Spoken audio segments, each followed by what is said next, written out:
திருநாவுக்கரசர் ஒரு நாள் திங்களூருக்கு போறாரு. அங்க போய் பார்க்கும்போது திருநாவுக்கரசர் தண்ணீர் பந்தல், திருநாவுக்கரசர் அன்னதானம்னு இவருடைய பெயர்ல அன்னதானங்கள் நடக்கிறத பார்த்து இதெல்லாம் யாரு செய்யறான்னு ஊர் மக்கள்கிட்ட கேக்குறாரு. அப்போ எல்லாரும் சொல்றாங்க அப்பூதியடிகள்ன்றவர் தான் பண்றாரு அப்படின்னு. உடனே திருநாவுக்கரசர் அப்பூதியடிகள் வீட்டுக்கு போறாரு. அப்பூதியடிகளும் ஏதோ ஒரு சிவனடியார் வந்திருக்காங்கன்னு உள்ள கூப்பிட்டு உபசரிக்கிறாரு.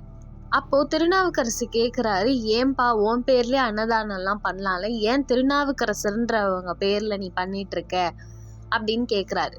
அதற்கு அப்பர் சொல்றாரு, திருநாவுக்கரசர் பல அரசர்கள் அவரை கொடுமைப்படுத்தியிருக்காங்க, ஆனாலும் சிவபெருமானால காப்பாற்றப்பட்டவர் தான் அவர், இவ்வளவு பெரிய சிவனடியார் அவர் அப்படின்னு சொல்றாரு.